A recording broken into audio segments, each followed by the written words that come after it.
The International Criminal Court is now in session. L'audience de la Cour pénale internationale est ouverte.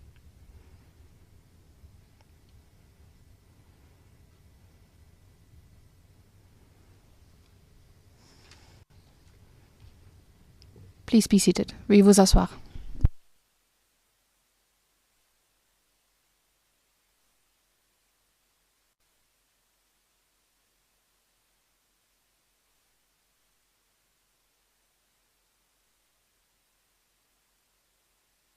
Duterte est maintenant ouverte. Je souhaite la... Good morning. I would like to welcome everyone inside and outside of the courtroom. Now, before we start with today's initial appearance, I would like to remind you that the Chamber has authorised video recordings and the taking of photographs. Please go ahead.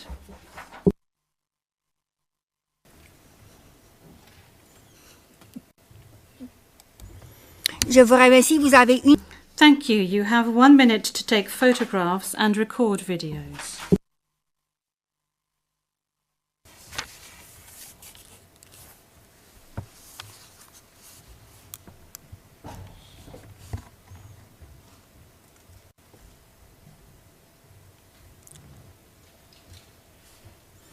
Merci beaucoup. Thank you very much. Court officer, could you please call the case? Thank you, Madam President. Your Honours. The situation in the Republic of the Philippines case, the prosecutor versus Mr. Rodrigo Roa Duterte. Case number ICC 0121-0125. And we are in open session. Merci beaucoup. Thank you very much. I will now ask the parties to introduce themselves, starting with the Office of the Prosecutor. Please pause before speaking and speak slowly to allow the interpreters to interpret appropriately. May I ask you to introduce yourself and to confirm whether the list of your staff that I received prior to the hearing is correct, Mr. Prosecutor? Madam President, Your Honours, good morning. The list is correct. Once again, Deputy Prosecutor Manjay Niang to my left, trial lawyer Edward Jeremy behind us, trial lawyer Robin Croft, international cooperation advisor Chantel Daniels, and our very able case manager Grace Go. I'm Karim Khan, the prosecutor. Merci beaucoup. Thank you very much. I now turn to the counsel for the defence of Mr. Duterte. As everyone can see, Mr. Duterte is present and is attending the hearing via video link. As Mr. Duterte made a long journey involving a considerable time difference, the Chamber authorised Mr. Duterte to follow the hearing at a distance. His counsel, however, is present with us in the courtroom. Thank you, counsel. Please introduce yourself.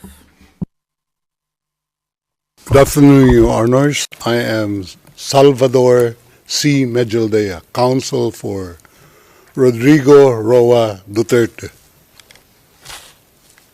Merci beaucoup. Thank you very much. Thank you very much, counsel. I will now introduce the chamber.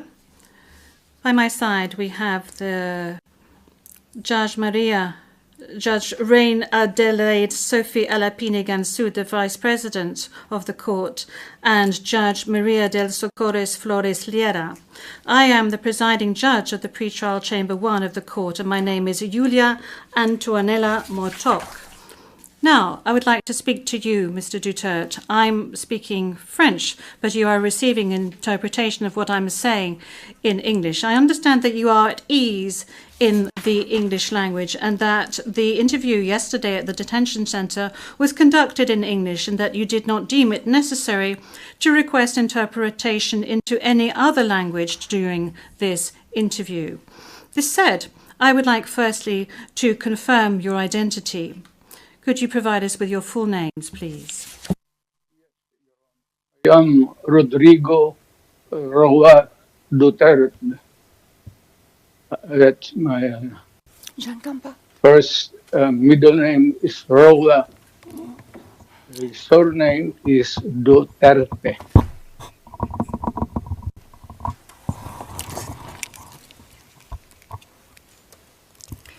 Merci beaucoup. Thank you very much. What is your date of birth? Again, ma'am.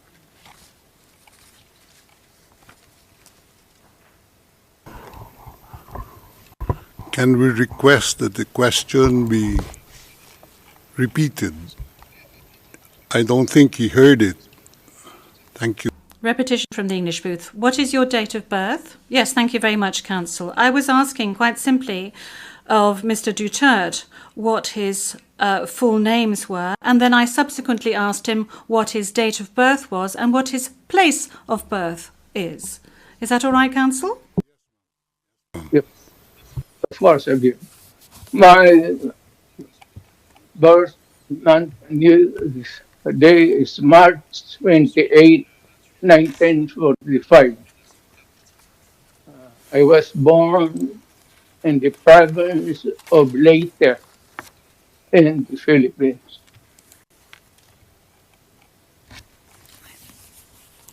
Merci beaucoup. Thank you very much. As a preliminary point.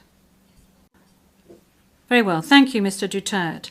As a preliminary point, it is useful to clarify the nature and limited scope of this first appearance hearing.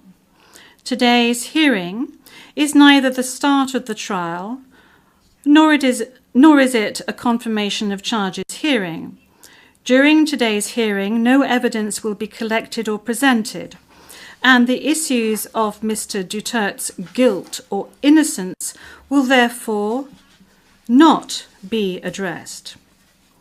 In accordance with Article 61 of the Rome Statute, the Court's founding treaty, and Rule 1211 of the Rules of Procedure and Evidence, the main purpose of this initial appearance is to answer 3 questions. Firstly, the Chamber must ensure that the person who was the subject of the arrest warrant has been informed of the crimes of which he is accused.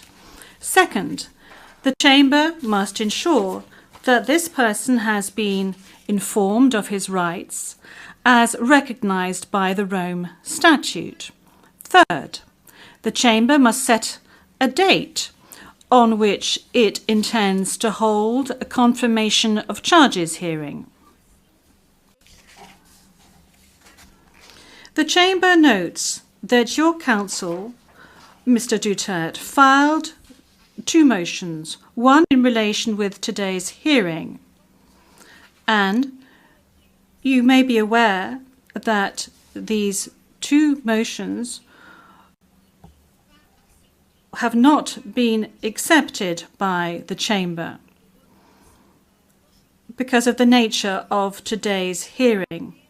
No further discussion on the matter is necessary during this hearing because, as I said at an earlier stage, the aim of this hearing today is to introduce the parties and to ascertain the charges and to set a date for the confirmation of charges hearing at a later stage.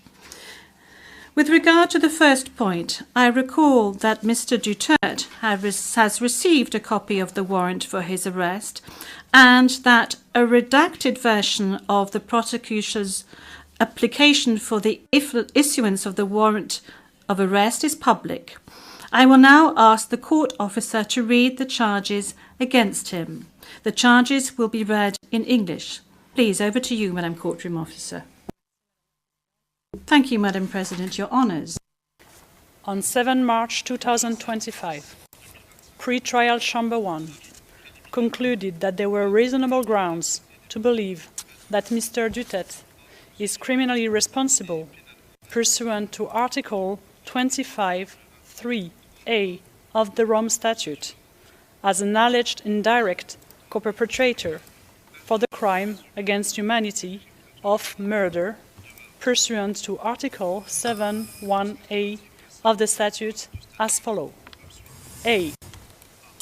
Murder of at least 19 persons, allegedly drug pushers or thieves, killed by members of the Davao Death Squad in various locations in or around Davao City, Philippines between 2011 and 2016. B. Murder of at least 24 persons, allegedly criminals, such as drug pushers or thieves or drug users, killed by or under the supervision of members of the Philippines law enforcement, sometimes with the assistance of persons who were not part of the police, at various locations in the Philippines between 2016 and 2019. Merci beaucoup, Madame la... Thank you, Madam Courtroom Officer. Mr. Duterte, I'm not going to ask you to stand up because I know your condition, so I'm going to allow you to remain seated. You have just heard the reading of the charges, which are in accordance with the content of the arrest warrant you received. This means that you have been informed of the crimes of which you are accused. And this concludes the examination of the first point mentioned above. I will now turn to the second point, which concerns your rights as a suspect before this court. I will summarize some of these rights, which are of particular importance at this stage of the proceedings. Those rights are as follows. You can benefit from the assistance free of charge of a competent interpreter and benefit from the necessary translations to meet the requirements of fairness. You have the right to have the time and facilities necessary to prepare your defense and to communicate freely and confidentially with the counsel of your choice. You have the right to remain silent, and you cannot be forced to testify against yourself or to confess guilt. You can also make statements in your defense without taking an oath. In addition to any other disclosure provided for in the statute, the prosecutor must disclose to you, as soon as practicable, evidence in his possession or at his disposal that shows or tends to show your innocence or to mitigate your guilt, or that could undermine the credibility of the evidence against you. At the confirmation of charges hearing, you can contest the charges, challenge the evidence presented by the prosecutor, and present evidence. There will be no trial if the charges are not confirmed or if the proceedings against you are completed.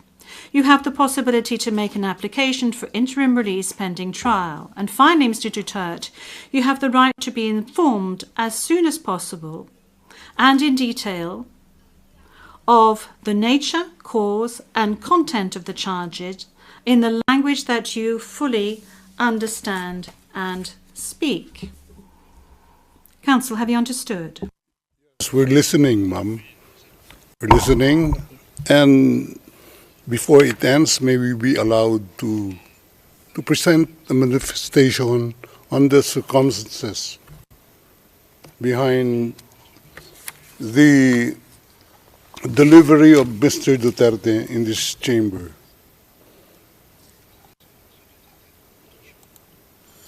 Oui, Maître, je dois d'abord demander... Yes, counsel. This is as part of the procedure.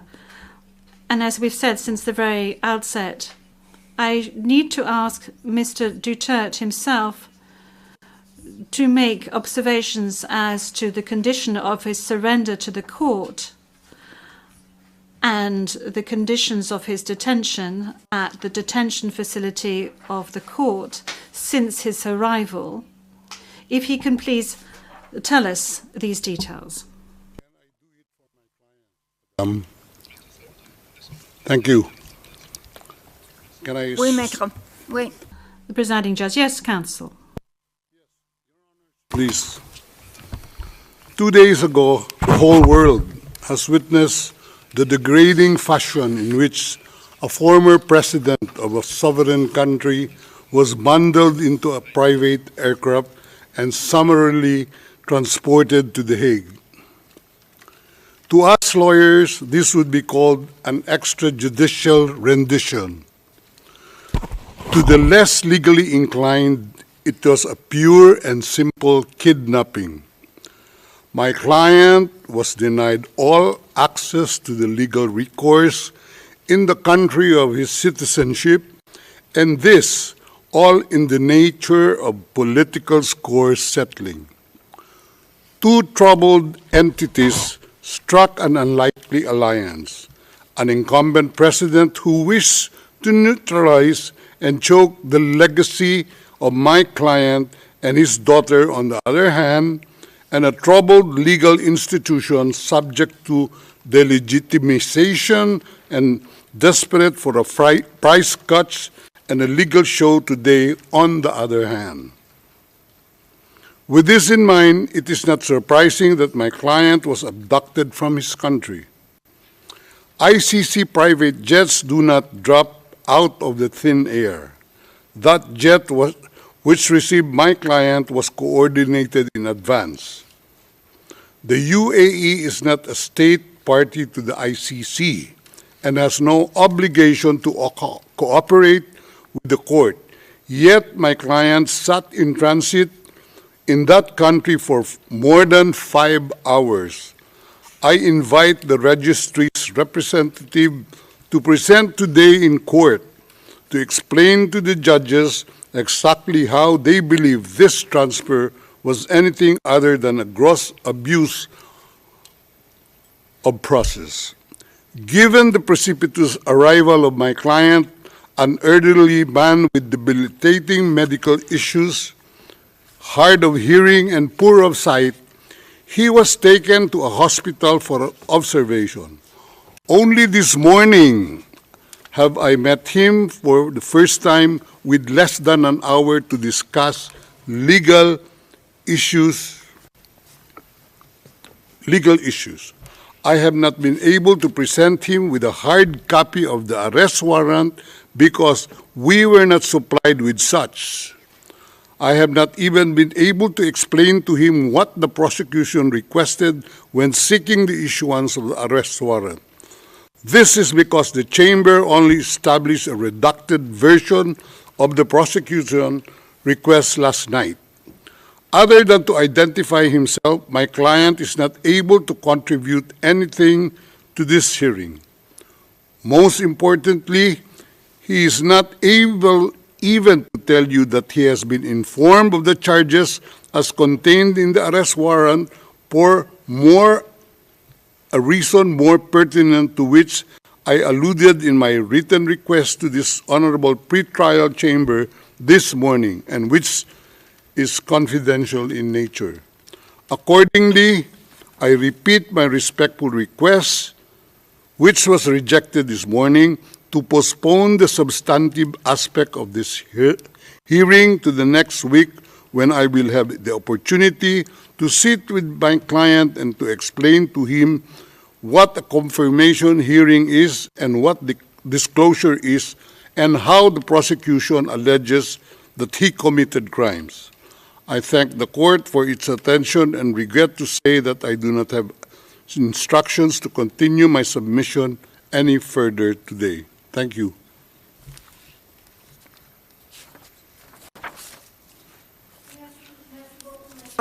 D'abord, concernant... Thank you, Counsel. Now, with regard to the health issues of Mr. Duterte, I believe that the court has taken specific measures with regard to his health situation, and I note that subsequent to his arrest and when he arrived at the detention centre, the court's doctor was of the opinion that you were fully mentally aware and fit, and that you have undergone further checks and tests at the detention facility. And when you broached health matters, that's saying that you were not able to come to the hearing, the doctors who consulted with you were of the opinion that Mr. Duterte was not in a position to come to the hearing physically, but that if he gave a written permission, he would be able to take part via video link. Now, that is with regard to the health matters that you just mentioned. They are very important, especially concerning the matter of age. Now, with regard to the rights of Mr. Duterte, we have before us the registrar's or the registry's report that says that Mr. Duterte has been informed of his rights, including Articles 66 and 67 of the Rome Statute, and that that he is aware of his rights and that he is also aware of the charges against him. We have before us the report of the registry saying that he was also aware of the warrant of arrest in the English language and that he is very well versed in the English language. Once again, you have the possibility of these charges being read in English, which was the case today. I have read to you in the French language the rights that he has, Mr. Duterte, before this court, and I'd like to specify once again that this is an initial hearing in order for Mr. Duterte to be aware of his rights and the charges against him. And then there will be a full procedure that will unfurl leading up to the confirmation of charges that will enable Mr. Duterte to raise all the matters that you have just raised with regard to the warrant of arrest, with regard to the crimes committed, with regards to the charges, and any other matters associated with his arrest, and the matters of jurisdiction of the court. You have the opportunity to do this throughout these proceedings leading up to the actual confirmation of charges hearing. Now, counsel, with regard to your request for another hearing to be held next week, well, your initial request, that was, this was not accepted by the court. Now, you have seen the two decisions of the court that have been disclosed to you, and you are aware of the fact that these two decisions were refused. And this is by dint of the fact that this first initial appearance hearing does not need much preparation, as I have said to you on a number of occasions. I am now going to move on to the third stage, which is to set the date for the confirmation of charges hearing.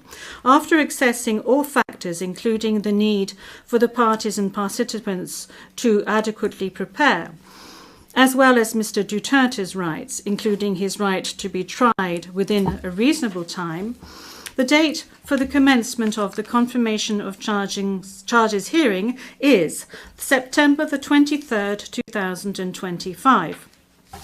I would add that in accordance with Rule 1217 of the Rules of Procedure and Evidence, this date may be postponed by the Chamber depending on the progress of the proceedings, either on its own motion or at the request of the prosecutor or the defence. Before concluding this hearing, I would like to inform the parties of the next procedural steps. First, I would like to recall that in accordance with Rule 1212B of the Rules of Procedure and Evidence, the Chamber holds status conferences to ensure a small exchange of information under satisfactory conditions. These conferences are organised either ex officio or at the request of the prosecutor or the defence. Secondly, a set of decisions will be taken in a timely manner to ensure that the proceedings progress smoothly and expeditiously. More specifically, I am referring in particular to a decision on the arrangements and procedure for the disclosure of evidence, and a decision setting a timetable for the disclosure of evidence in such a way as to ensure orderly and efficient disclosure between the parties. In this regard, the Chamber orders the prosecutor to begin disclosing today the information on the basis of which the warrant of arrest was issued, and to complete this disclosure no later than within the next 7 days. The Chamber will also issue a decision on the participation of the victims who, according to the statute of the court and to the extent permitted by the Chamber, are authorised to present their views and concerns at this stage of the proceedings. We have come to the end of Mr Duterte's first appearance hearing. I would like to thank all the participants in this hearing, the interpreters and the stenographers. This concludes today's hearing.